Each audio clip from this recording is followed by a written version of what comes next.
France में संवैधानिक राजतंत्र की स्थापना कैसे हुई, कब हुई? पता है आपको कि 1791 में ही फ्रांस में संवैधानिक राजतंत्र की स्थापना हुई। अच्छा, संवैधानिक राजतंत्र का मतलब होता क्या है? तो पहले इसकी हम संवैधानिक राजतंत्र का हम मतलब जानते हैं।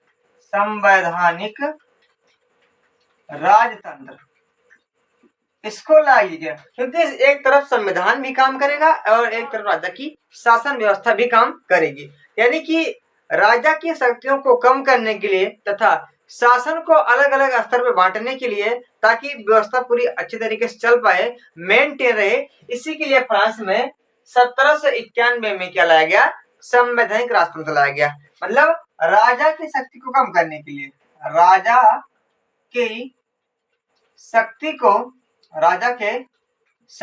को कम करने के लिए,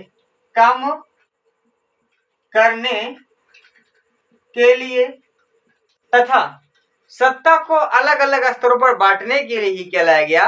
आपका संवैधानिक राजतंत्र लाया गया। अच्छा, पूछ ले आपसे यह कब लाया गया था? तो 1791 में यह लाया गया था। आपने पहले देखा होगा एक व्यक्ति था जिसका नाम था मॉन्टेस्क्यू।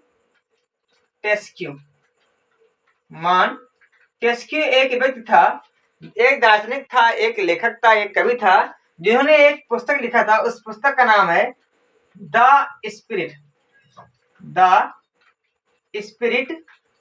Of Laws. हिंदी में लिख दे रहा हूं, the Spirit of Laws. The Spirit of Laws इसकी जो पुस्तक थी, इसके पुस्तक में यह बात की गई थी कि जो समाज है, समाज में जो व्यवस्था संविधान के अनुसार वह 3 स्तर पर होनी चाहिए। एक विधायिका के रूप में, एक कार्यपालिका के रूप में, एक न्यायपालिका के रूप में। यानी किसने बताया था, जो सरकार है इसको एक विधायिका के रूप में हम बना दे, इसका एक अंग बना दे हम कार्यपालिका के रूप में, और एक हम बना दे किसके रूप में? न्यायपालिका के रूप में। न्यायपालिका के रूप में हम बना दे। जो कार्यपालिका होगी यह किसी भी प्रकार के नियम कानून का, अगर भारत में देख ली जाए तो भारत में भी यह सारी व्यवस्थाएं लागू हैं। यहाँ पर भी विधायिका है, कार्यपालिका है, न्यायपालिका है। एग्जाम्पल मान लीजिए कोई नियम कानून बनता है, इससे मान लीजिए जीएसटी बना, तो जीएसटी को बनाया कौन? जीएसटी कहाँ शुरू में बनाया या इसके बारे में जहाँ पे स्टार्टिंग में चर्चा की गई, तो विधायिका ने। अच्छा, जीएसटी जब कानून बन गया तो उसको पूरे राज्य स्तर पे, देश स्तर पे कौन लागू किया? तो कार्यपालिका। अच्छा, अगर मान लीजिए कोई जीएसटी नहीं दे रहा है या जीएसटी से चोरी कर रहा है, तो जो न्यायपालिका है उसको दंड देगी। यानी किसी भी प्रकार के कानून के निर्माण की बात करेगा कौन? कानून के निर्माण की बात करेगा आपका विधायिका।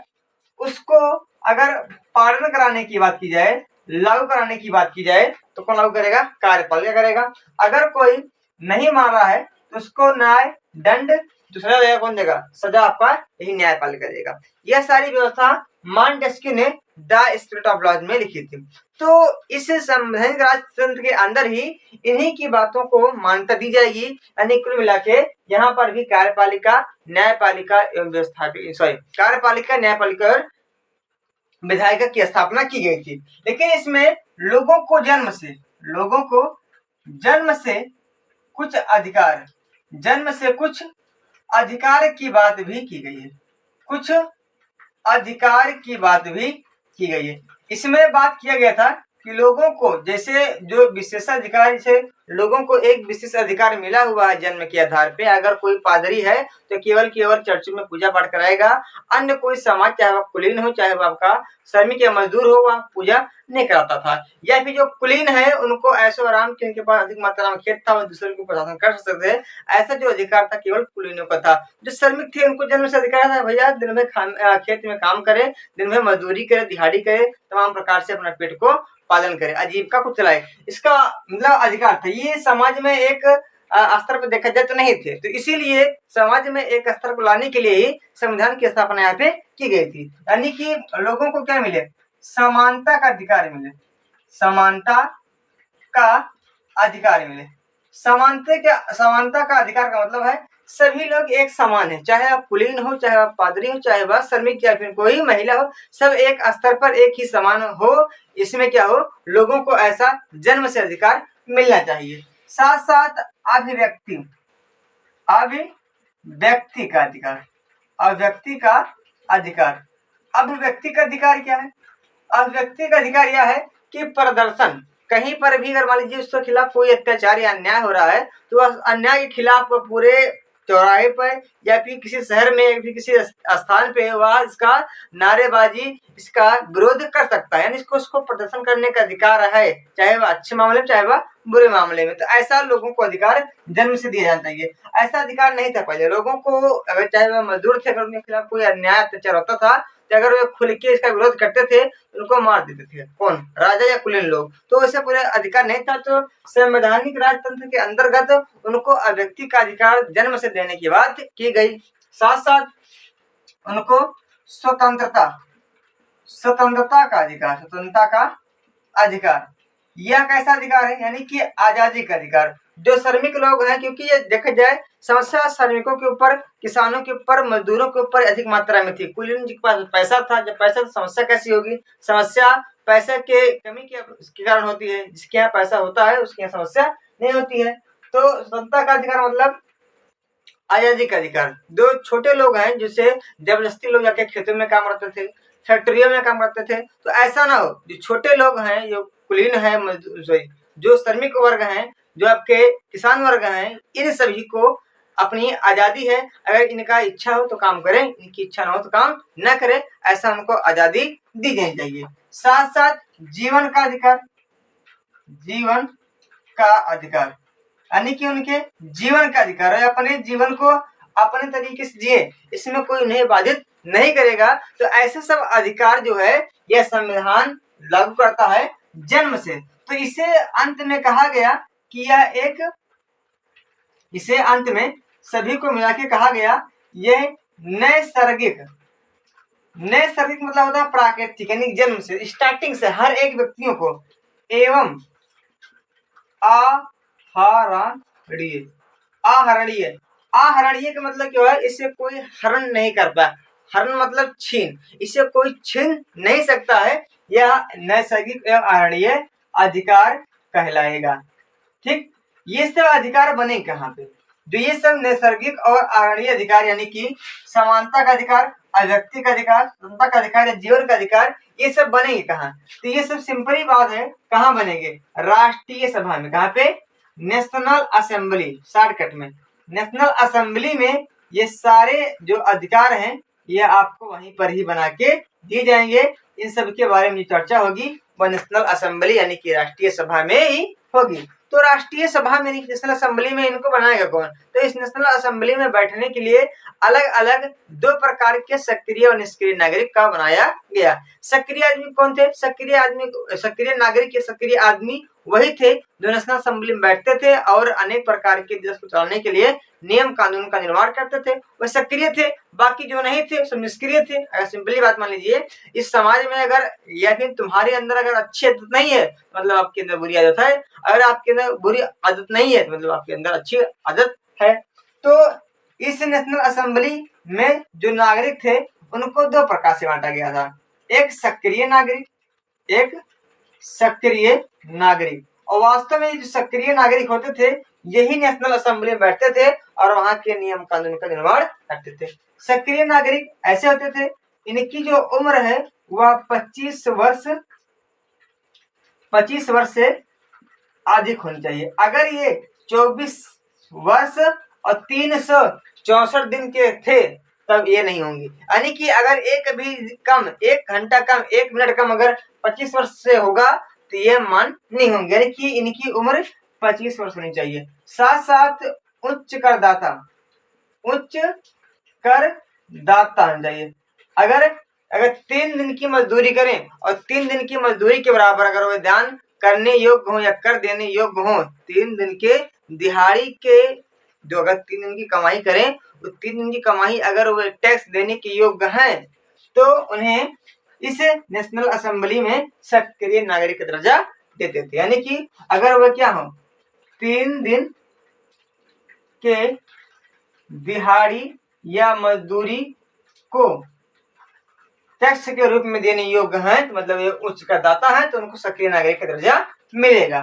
साथ साथ मुख्यतः इसमें कुलीन वर्ग के ही लोग आते थे, क्योंकि वे अधिक मात्रा में टैक्स को या कर को अगर चाहते तो दे देते। साथ साथ देखा जाए जो बाकी बच गए थे सब कैसे थे, निष्क्रिय थे। जो बच गए थे वो कैसे थे, निष्क्रिय नागरिक थे। निष्क्रिय नागरिक की अगर बात की जाए तो निष्क्रिय नागरिक में कौन था, तो 25 वर्ष से कम आयु के थे। साथ साथ निम्न करदाता थे। भाई जब उच्च करदाता नहीं होंगे कैसे थे, निम्न करदाता थे।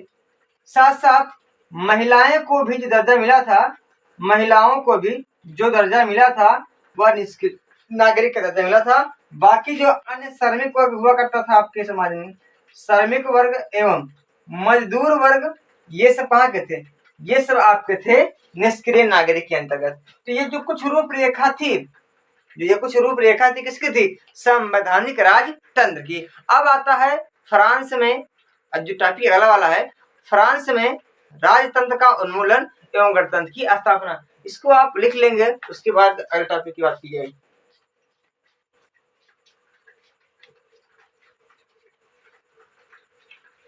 अच्छा, राजतंत्र क्या है, यानी कि राजा के द्वारा जो चलाया गया शासन होता है वंशानुगत पीढ़ी दर पीढ़ी, उसे कहते हैं हम राजतंत्र। बाकी अगर आपके देश में किसी प्रमुख, आपके जो देश के प्रमुख होंगे, अगर उनका निर्वाचन एक निश्चित समय के अंतर्गत होता है तो उसको आप कहेंगे जो हमारा देश कैसा है, गणतंत्र है। यानी कि अगर आपके शासक का चुनाव होता है उसे आप गणतंत्र कह सकते हैं। तो इसमें क्या हुआ, अगर इसमें शुरुआत की बात की जाए तो 1789 के पहले की बात, जो फ्रांस का राजा हुआ करता था लुई 16वां अपने पड़ोसी देश प्रसा के शासक के साथ चोरी चुपके यानी गुप्त वार्तालाप करता था। यानी कि 1789 के पहले, 1789 में जब फ्रांस में क्रांति नहीं हुई थी या क्रांति का दौर बहुत ही धीरे चल रहा था, लोगों के अंदर केवल राष्ट्र हित की भावना आ रही थी, उसी के दौरान जो राजा था लुई 16वां यह अपने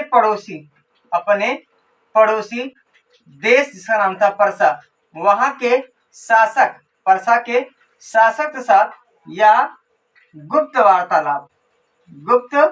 वार्तालाप या बातचीत करता था।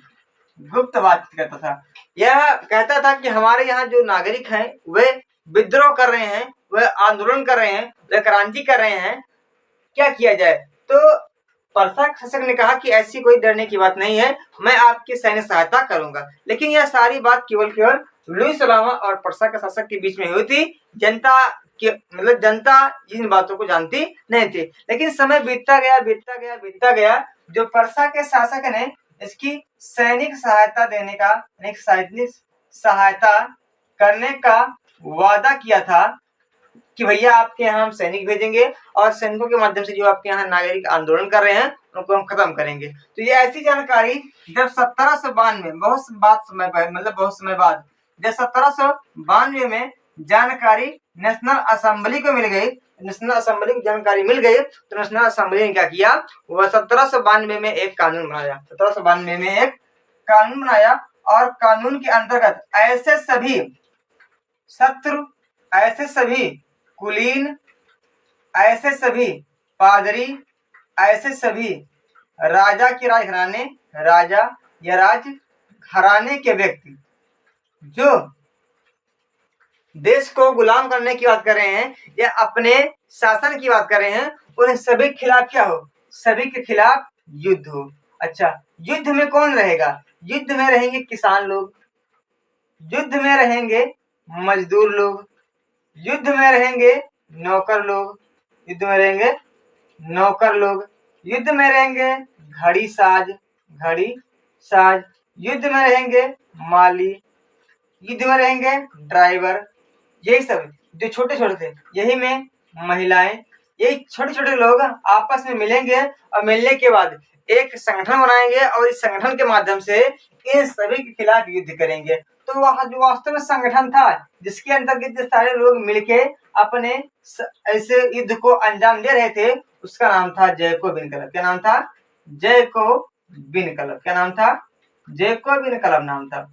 अगर बात की जाए, यह लोग युद्ध करने से पहले यानी कि युद्ध करते समय, युद्ध के ही समय ये एक फ्रांस का कवि हुआ करता था जिसका नाम था राजट दी लाइल। राजट दी लाइल, उसकी एक पंक्ति थी, उस पंक्ति का नाम है मर्सिले। क्या नाम है? मर्सिले। उस मर्सिले को ये लोग युद्ध के दौरान खूब गाया करते थे और आगे चल के यही फ्रांस का क्या बना? फ्रांस का राष्ट्रीय गान बना। ठीक। और जैकोबिन क्लब की अगर बात की जाए तो जैकोबिन क्लब के जो संस्थापक थे, संस्थापक नेता, तो संस्थापक जो थे वह थे मैक्सिमिलियन रोबेस्पियर। मैक्सिमिलियन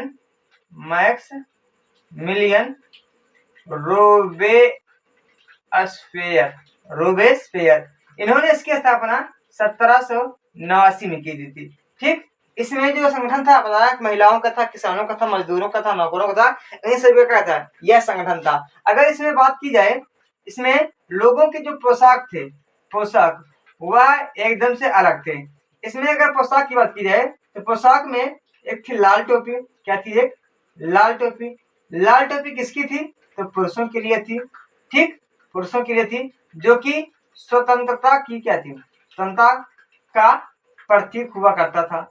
अगर बात की जाए तो एक ड्रेस था शौकुलात। क्या नाम था उसका? शौकुलात नाम था। शौकुलात का मतलब होता है बिना घुटने वाला। बिना घुटने वाला। बिना घुटने वाला मतलब जो, अगर आपने देखा होगा, जो इस्लाम धर्म की जो महिलाएं होती हैं, ब्लैक बुर्का नुमा यहाँ से यहाँ तक बांधती, यानी कि यहाँ से पूरा पैर तक। ठीक, उसे कहते हैं क्या? शौकुलात। या फिर आपने देखा होगा टीवी में जो खलीफा होते हैं, चाहे वह सऊदी अरब के हों, जो बड़े बड़े होते हैं, वह सफेद कलर के यहाँ से यहाँ तक पहनते, पूरा कोट टाइप। ठीक, जिसे कहते हैं शौकुलात। एक धारीदार एक कोट होता है जो पूरा यहाँ से यहाँ तक होता है, उससे कहते हैं शौकुलात। जो जैकोबिन क्लब के नागरिक थे, चाहे वे नौकर, मजदूर, बड़े कोई भी था, तो इन्हीं को पहनता था। और पहनने के बाद बस पूरे युद्ध में या पूरे क्रांति में अपने हिस्से को या अपने भागीदारी को बनाया करता था। अच्छा, ये जैकोबिन क्लब के लोग तो जो थे, ये 10 अगस्त 1792 में 10 अगस्त 1792 में राजा के महल, जिसका नाम है ट्यूलेरिये महल पे क्या कर दिए? आक्रमण कर दिए, हमला कर दिए। जो जैकोबिन क्लब के लोग थे वो 10 अगस्त 1792 में राजा के महल ट्यूलेरिये पे क्या कर दिया? आक्रमण कर दिया। और आक्रमण करने के बाद वहां के राजा को साथ साथ रानी को और कुछ जो राजघराने के लोग थे, उनको ये लोग बंदी बना लिए और राजा के खिलाफ मुकदमा भी चलाया गया। और धीरे धीरे जब राजा को बंदी बना लिया गया तो राजा मतलब राज सिंहासन पे कोई था ही नहीं, राज व्यवस्था हो गई चौपट।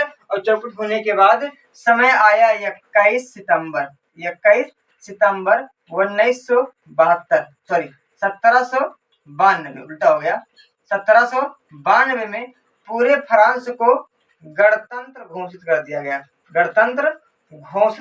यानी कि अगर बात की जाए, जो फ्रांस गणतंत्र बना कब बना? 21 सितंबर 1792 में। और राजा को इसी सेम तिथि को, यानी कि 21, लेकिन अगर महीना की बात करें जनवरी है 1793, 21 जनवरी 1793 में राजा को ऊपर जो मुकदमा चलाया गया था, उस मुकदमा में इन्हें देशद्रोही माना गया। और देशद्रोही के बाद इनको इसी तिथि को स्थान है पैलेस दी कॉनकॉर्ड